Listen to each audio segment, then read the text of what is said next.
Agora nós vamos olhar para a narrativa dentro da sua estrutura. Como funciona uma estrutura narrativa? Primeira coisa a considerar é algo que nós já mencionamos em encontros anteriores.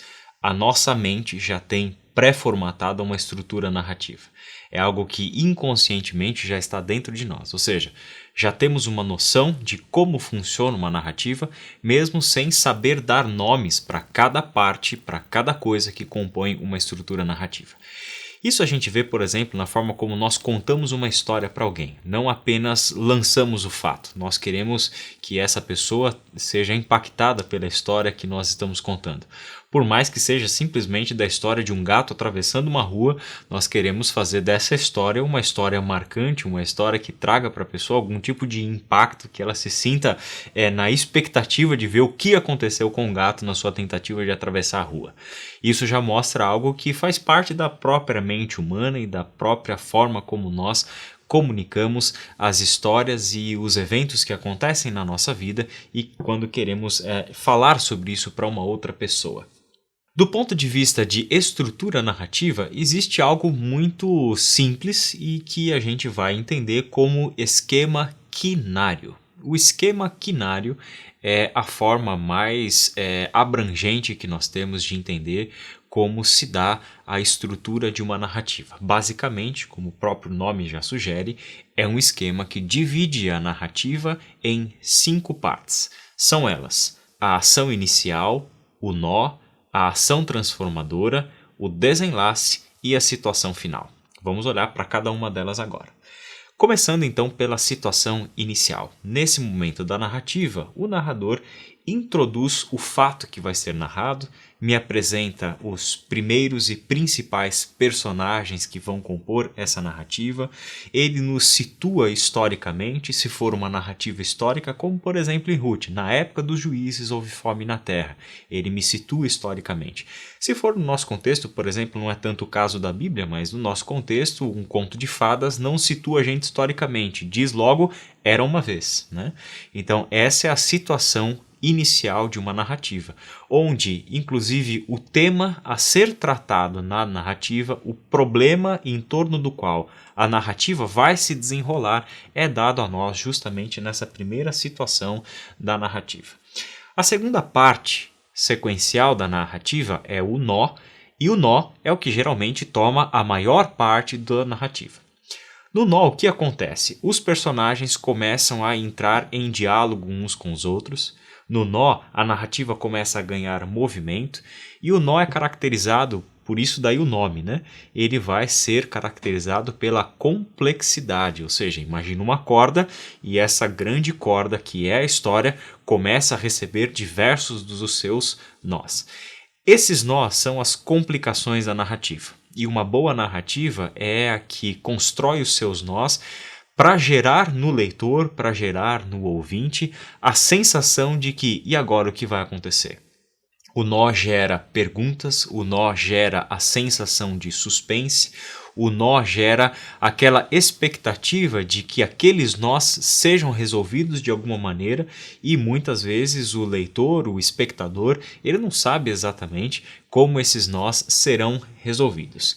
O nó, portanto, prepara a narrativa para uma ação transformadora. O que é a ação transformadora?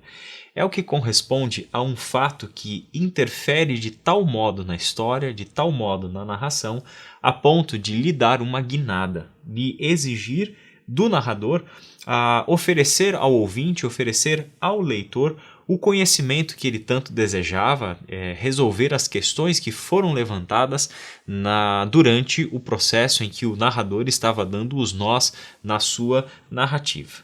A ação transformadora prepara a história para o desenlace, que é justamente no desenlace que acontece o esclarecimento de todas as questões que o leitor levantou durante o nó da narrativa.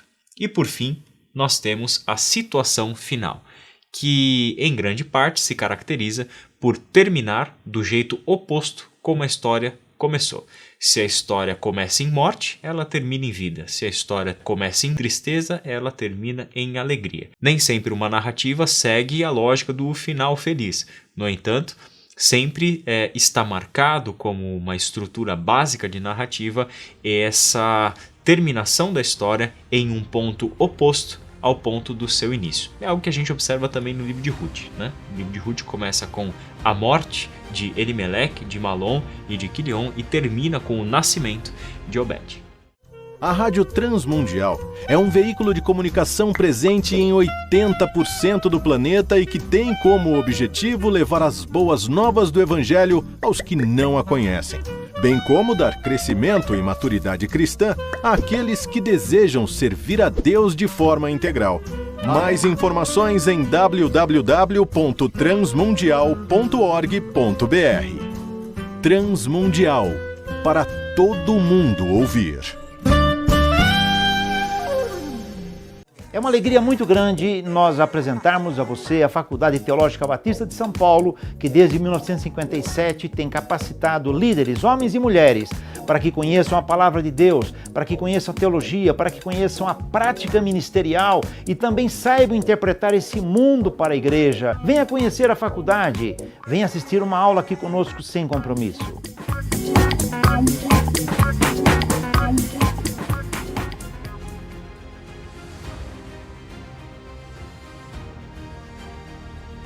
Essas 5 partes que compõem a narrativa no esquema quinário, como nós vimos no nosso primeiro bloco, podem ser visualmente entendidas da forma como você está vendo aí.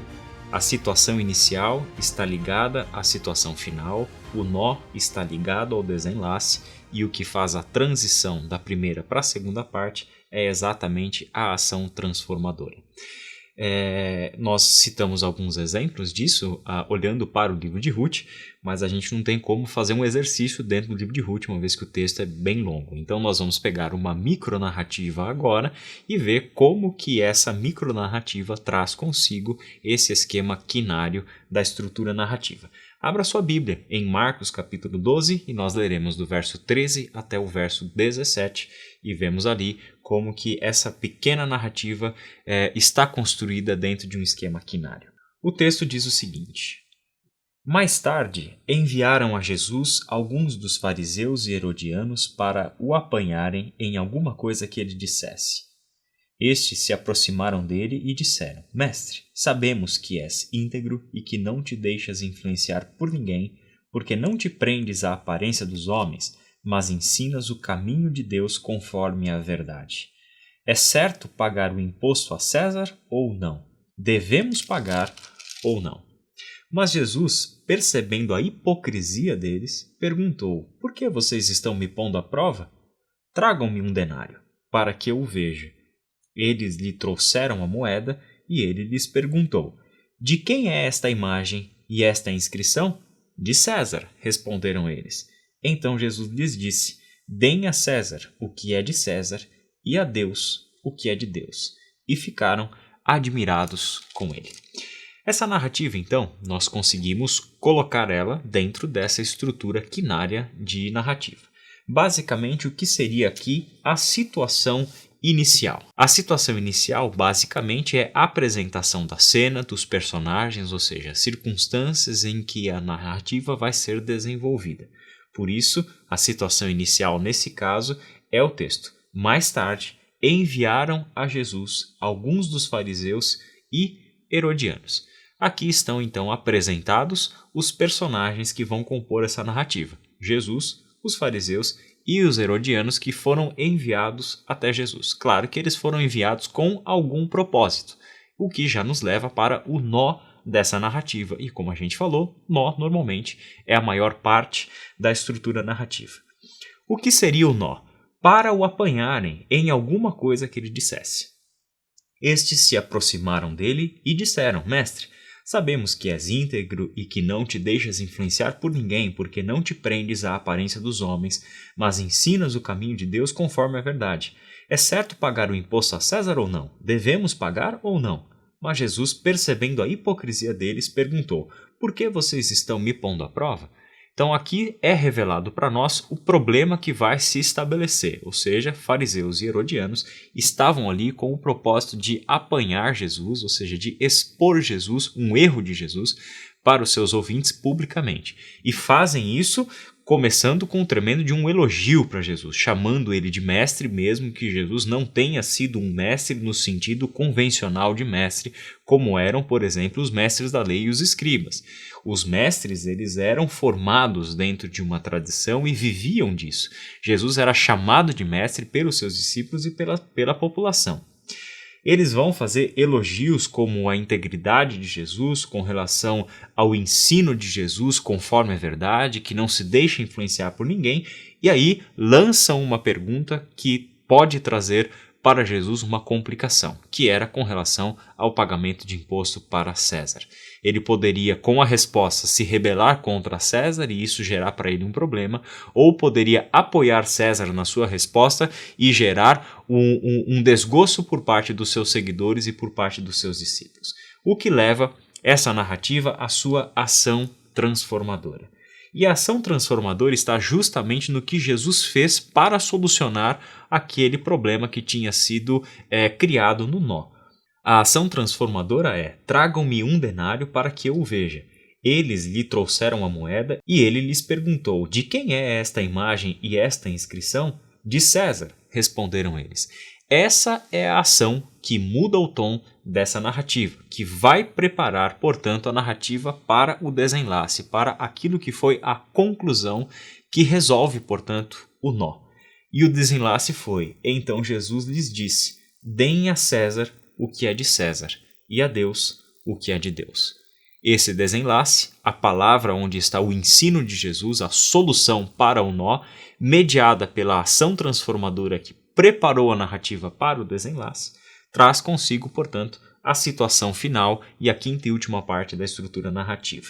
E ficaram admirados com ele. Ou seja, a narrativa começa na situação inicial com fariseus e herodianos enviados até Jesus a fim de pegarem Jesus em um contrapé, vamos dizer assim, em relação a alguma questão complicada que eles colocariam para ele. E ela se conclui com a admiração por parte das pessoas que estavam ouvindo ali Jesus naquela cena.